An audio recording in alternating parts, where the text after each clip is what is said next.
Good afternoon. For the record, my name is Eva Chipyuk.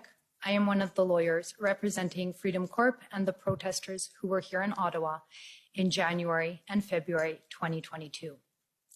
Mr. Commissioner, friends, Canadians listening to this public inquiry into the government's decision to invoke the Emergencies Act for the first time in history. You will remember on the first day of this public inquiry, our lead counsel, Brendan Miller, in his opening statement spoke about the evidence and threshold required for invoking the Emergencies Act. Mr. Miller set out each element of the test for invoking the Emergencies Act and then predicted that there would be no evidence to support any of the factors required to invoke the Act. I would like to restate Mr. Miller's opening statement and add to it what evidence in fact came out. It is our view that there was no justification whatsoever to invoke the Emergencies Act. The Emergencies Act requires several things. One, it could be invoked due to espionage and sabotage. Did you hear any evidence about espionage and sabotage? The answer is no. Two, it could be invoked on the basis of clandestine or deceptive foreign influence, or foreign influence that involves the threat to a person. Did you hear evidence about that? The answer is no. It also could be invoked on the basis of threats or use of acts of serious violence against persons or property. Did you hear evidence of violence against persons or property? The answer is no. Lastly, it can also be invoked if there is a group or persons trying to destroy or overthrow by violence the system of government of Canada. Did you hear evidence about individuals trying to do that? The answer is no. And the answer is there was no reasonable and probable grounds to invoke the Emergencies Act, and the government exceeded their jurisdiction both constitutionally and legislatively in doing so. In using the Emergencies Act, which gives the government with extraordinary powers, the government of Canada chose use of force, that is state violence, over peaceful negotiations and democratic engagement with the Canadian people.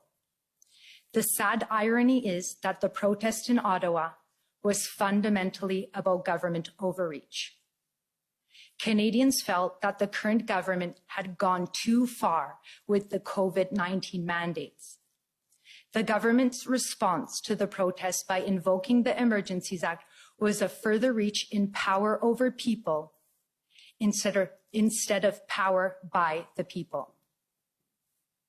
In response to the unprecedented unison of voices of many Canadians, including a voice by way of millions in donations to the cause, the government of Canada refused to engage and listen to the people. Instead, by invoking the Emergencies Act, the government stepped even further into their oppressive governments by quashing the most fundamental right that belongs to a Canadian democracy. That is to come together in their nation's capital, in front of Parliament, to engage in dialogue with their elected officials. Protesting is, in fact, the people trying to have a dialogue with their government as a last resort of engagement when all other avenues for discourse have failed or have been censored. A healthy democracy demands continuous engagement between people and government. And when the government uses violence to assert its power over the people, the fabric of democracy is torn. That is what was witnessed at the protest. We heard from witness and protester Maggie Byrne, who knelt before the public order units, placed a copy of the Canadian Bill of Rights, the first human rights law in Canada, onto the snow in front of her before being brutally snatched and shoved behind the police lines, thrown to the frozen ground, beaten, and had a rifle pointed to her head. We heard from witness and veteran Chris Deering, survivor of a bomb explosion in Afghanistan. He fought for our country because he believed that our Canadian values were worth fighting for. He said he came to Ottawa because it was his duty to support the protesters in their cry to the Canadian government that enough is enough. They've gone too far with interfering with our right to freedom, our right to live in a safe country, free from fear.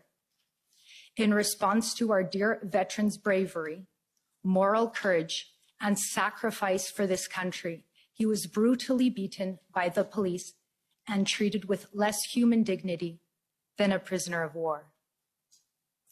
The fact is, it does not matter which side of the protest you are on. To be Canadian is to value human dignity, kindness, community, compassion, and love. It is not normal to hate and divide. This public inquiry is more than just looking into circumstances that led to the government's decision to invoke the Emergencies Act. It is the beginning of a journey of rediscovering of what it means to be Canadian. The government does not define us, we do. We, the collective of many diverse groups across the country. The protest in Ottawa brought so many Canadians from all different walks of life together. It was an opportunity for reconciliation, for uniting and forging friendships despite so many differences. The protest in Ottawa gave people hope, and it humbled all of us. What we saw in Ottawa is emblematic of what it means to be Canadian, and that is what terrifies the current government of Canada. Yes, there was honking and diesel and noise, and that was not only challenging for residents in Ottawa, but also for protesters. But the protesters were not extremists or terrorists. They are fellow Canadians, neighbors, and each person is the thread that holds us together in a peaceful and loving society. We have all suffered in our own unique way because of the pandemic, the virus, the sickness, the lockdowns, the job losses, loss of livelihood, the mandates, and mental health. On the first day of this public order emergency inquiry, Commissioner Rouleau, you said uncovering the truth is an important goal. When difficult events occurred that impact the lives of Canadians, the public has the right to know what happened. Certes, l'objectif de l'enquête publique.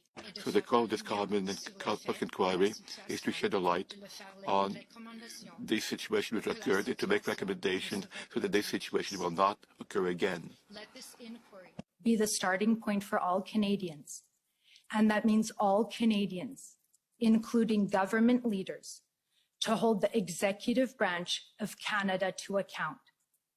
If there ever was a time for a Prime Minister to step down, now is that time.